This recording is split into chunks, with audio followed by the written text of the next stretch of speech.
Hello, this is the Insurance Perspectives podcast presented by HawkSoft. And on today's show, we have a special presentation that was recorded at sea during the 2025 HawkSoft User Group National Conference. Dustin Parker, co-founder of insurtech platform Salt, spoke at the conference about creating culture in your agency. During his presentation, he discusses the importance of showing your people you care about them and giving them a why that is bigger than their own reasons for work. Dustin has been Salt's CFO since 2021, and they are a data collection tool that makes quoting simpler for agents and prospects. We hope you enjoy the presentation, and be sure to leave the podcast a review on Apple and Spotify, and subscribe to our channel on YouTube. Thank you. Here's Dustin Parker. My story is a rags to riches story with culture.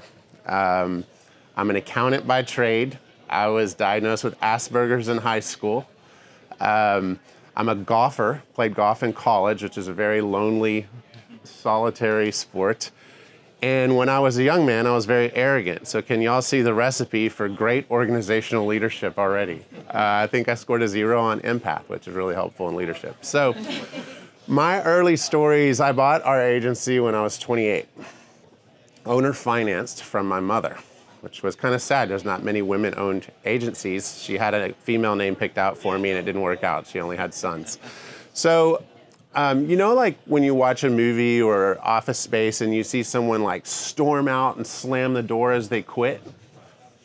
This happened many times at our office. I can remember one time, and you're just going to be like, oh no. I remember one time when I was at a conference table and one of our employees was chewing gum in the meeting, and I just outed them right there in front of everyone. They quit that afternoon. I had one time where I think I chewed someone out for vacuuming and hurting themselves in front of people. So this is my worst and most painful to really get the tension up. In 2010, I chewed out a producer who quit the next week because I humiliated him. And he went on to produce $1 million in revenue over the next couple of years. So I don't know if I have any agency owners, but what is the market valuation on $1 million of commission revenue? Plus or minus $3 million. So I call that the $3 million Dustin leadership lesson. It's in 2010. And we fixed arrogance that day. I remember looking in the mirror saying, you have no idea what you're doing. You have no idea how to lead. No one wants to follow you. Do you know how you're a good leader? If people follow you. It's very simple. No one was following me. We had 30% annual turnover in our employees in 2010. So that's where I started. Okay, so if you're feeling uncomfortable about how to build culture, nothing worse than what I was doing. Today, we have people move their whole family to transfer to work from Box from other states. We have people present regularly in our culture of how can they improve Box, how can they be more culture fulfilling. After 15 years, it is a wonderful place to work because we ask our employees, is this a wonderful place to work? And they say, yes, it is. So, but it started with me going from arrogant to very humble. Actually, that producer went to work for a friend. He became a friend. And after about a year, I asked him, I said, hey, he's about 15, 20 years older. I said, will you meet with me and tell me what I'm doing wrong? I really would like for people to enjoy working. I actually like people. I want them to be happy here. How do we do that? And after he got to know me, he realized I was way beyond his skill set, and he referred me to a coach. And this coach was a PhD psychologist. I worked intensively with him for years. I'm probably his #1 referral source of sending him people. He sends me like prime steak every year as a gift. But I remember his first lesson. He goes, tell me, Dustin, when you walk into the office, what's the first thing you do in the first 5 minutes? Like, what a stupid question. What do you mean, what do I do? No, I just want to, open the door, and what do you do? I go, well, I get to my desk as quick as possible so I can work. He goes, you're the owner. I go, I don't understand. He goes, you're going to stop by every single desk, and before you walk in, you put a smile on your face, and you say something nice. It's going to take 5 minutes, and it's going to dramatically change things. Report back to me in 3 weeks. So that was my first lesson. And I did. And he goes, well, how'd it go? I go, this is a miracle.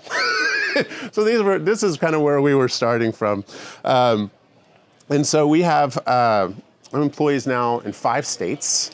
And I just want to talk about what I did, okay? So I'm not here to be an expert. I'm just here to give my testimony of what I did and see if you guys can grab a few principles from that. I'm sure you're going to start from way ahead of where I started.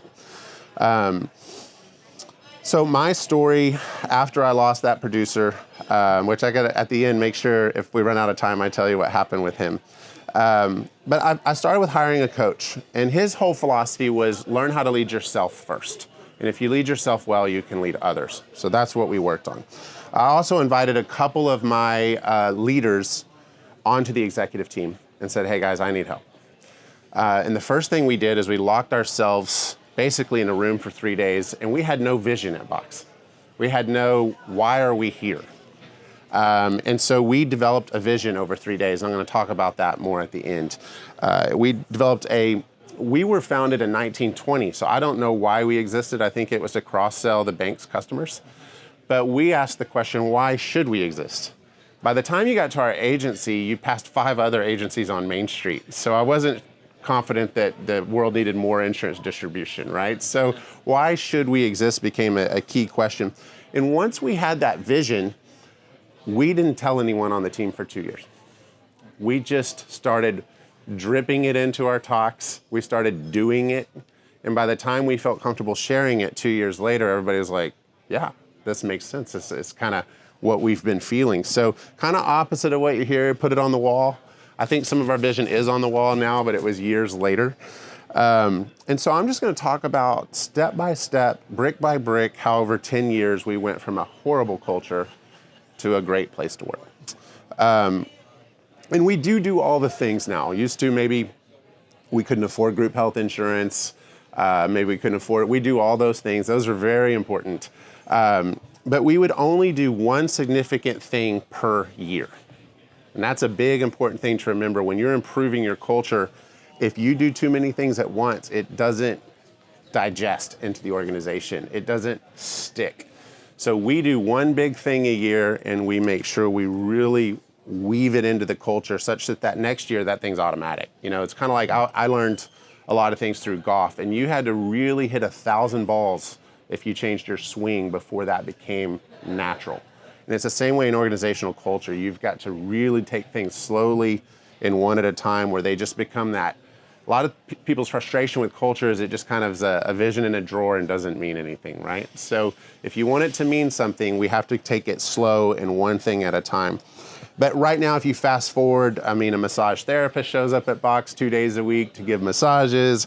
There's great group health insurance. There's 401k. We put 5% of people's salary in, whether they put in or not. We have a lot of single moms. They don't have any extra money to put in for a match. Matches sound great, but if you don't have any money to put in, you get nothing. So we put it in whether they do or not.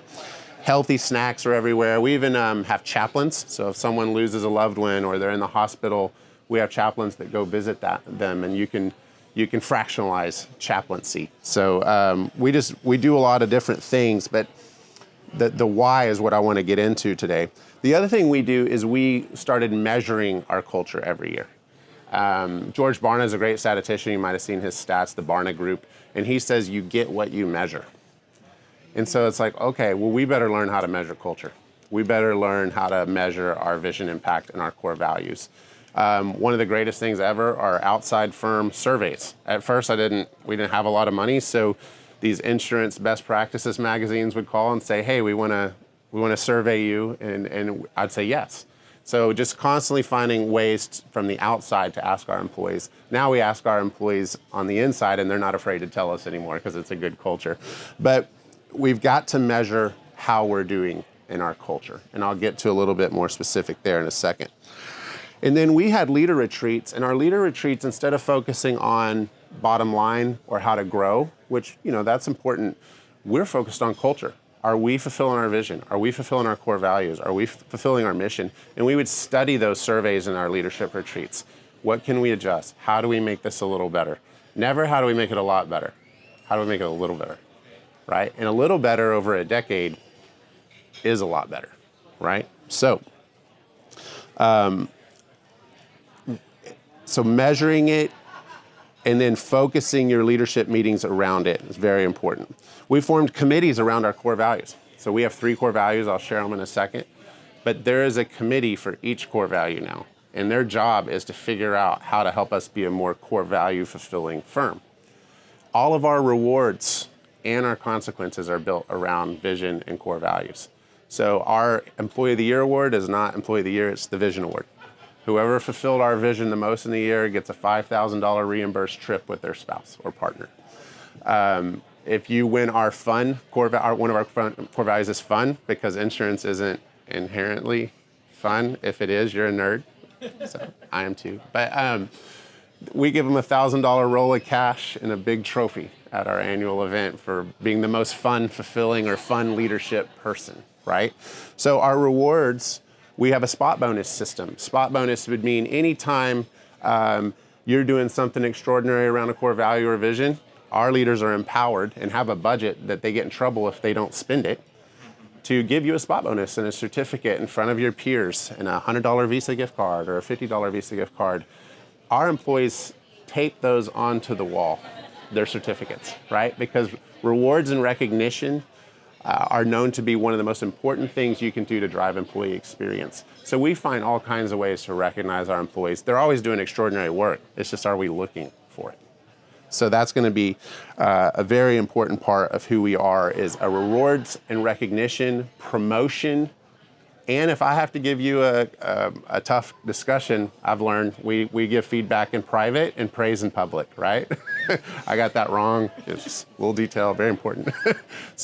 But if we're giving that feedback, it's around the core values and vision. If you're getting in trouble at Box, it's like, hey, that wasn't very loving. Our vision's to love people well. So, let's talk about how to fix that. And then we have 2 major vision and core value events a year. We rent out the entire pool at the city with all the water slides and lifeguards and concessions. And then we have a big Christmas party, and they're all built around our vision and our core values. So once you understand your vision and core values, you just wrap everything around it and become obsessed with it. And it's amazing how great people just do great work when they're in a good environment. You don't have to spend so much time talking about doing great work when people are happy and talented. So that over time has really, in Texas, we're cowboys or fake cowboys, one or the other. And we have a concept called Ride for the Brand in Texas, right? And that's what you want, is a culture full of employees who are riding for the brand. And that's what's happening now in our culture. And the culture it attracts the talent. They hear about it and they want to work there. I know HawkSoft has great culture, and it's probably people, they're asking to work there, right?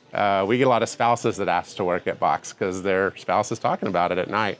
And we don't hire married couples. That's another lesson I learned a long time ago. That's very painful when you let one of them go. It's not good at all.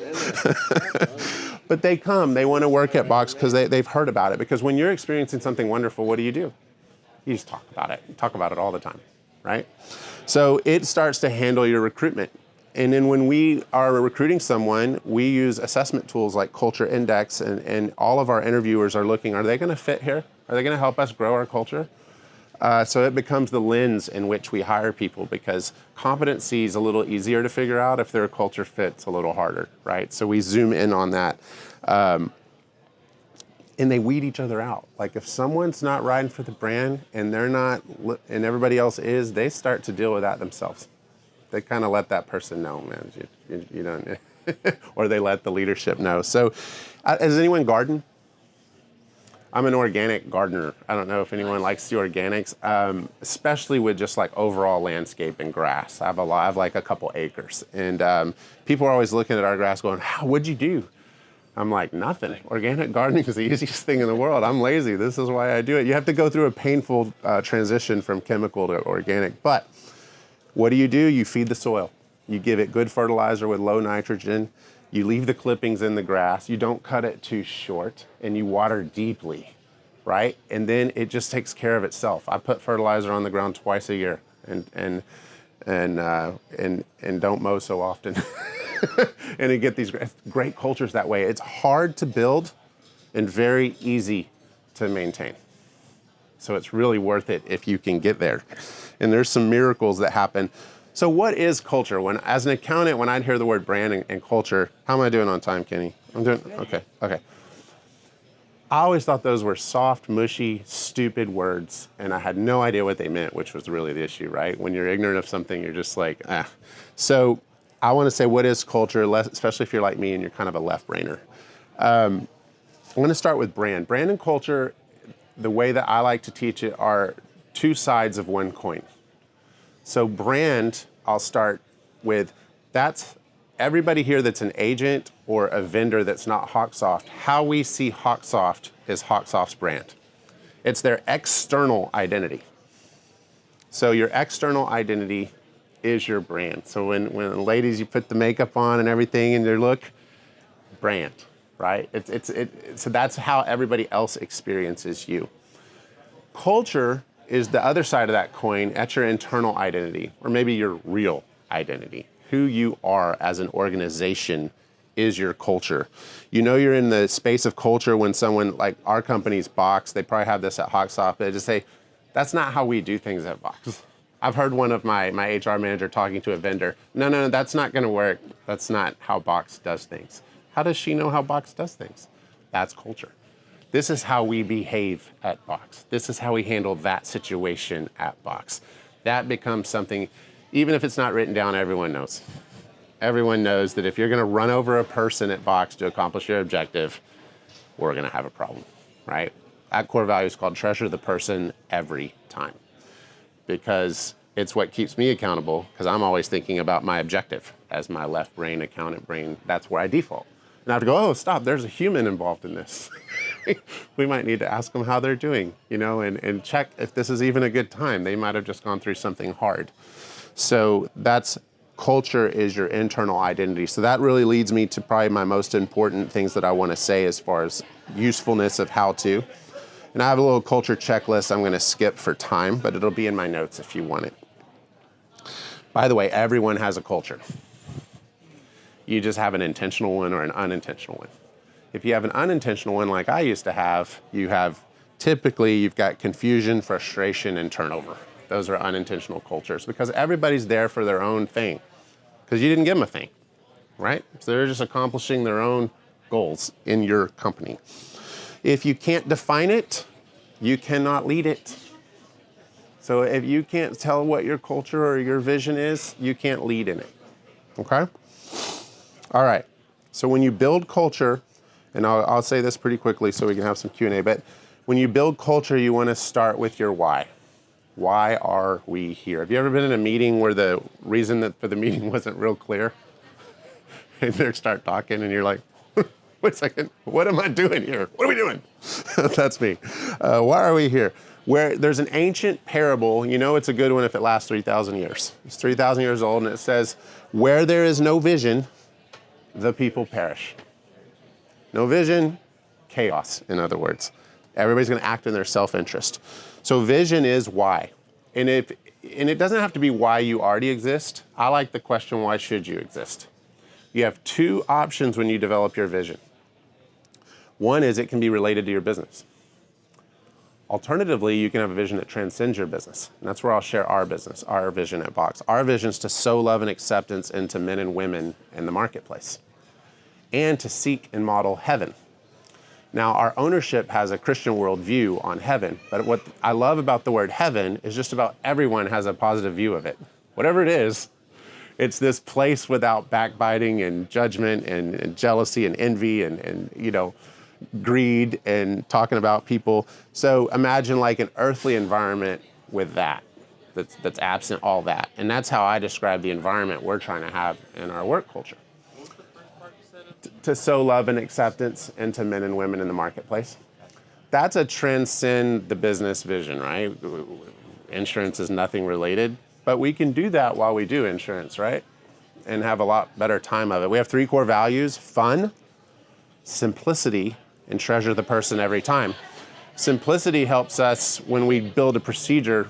We might take it through 9 versions until it's super simple and intuitive, like this iPhone. It's the way I like to explain simplicity. Get it like this thing. You shouldn't have to over-explain it if it's done right, okay? So simplicity is an important core value to us. You might want a vision that relates to your business, which is normal. Maybe you have a passion for your community, and you might say, our vision is to be the gatekeeper to the community, to protect this community, right? So you can do some cool stuff with vision inside it. Here's the thing about developing a vision if y'all don't have one. There's an ancient story in the book of Genesis, y'all have probably heard of it, with a guy named Jacob. And in the Hebrew culture, when you gave someone a name, you gave them an identity. It wasn't just cute. And Jacob's name means reaching for the heel. Really wonderful, right? A powerful vision there. So that's his name. Jacob wanted a new name. So Jacob got in an all-night wrestling match. Most believe with God. Some believe with an angel. Doesn't matter. But he wrestled all night.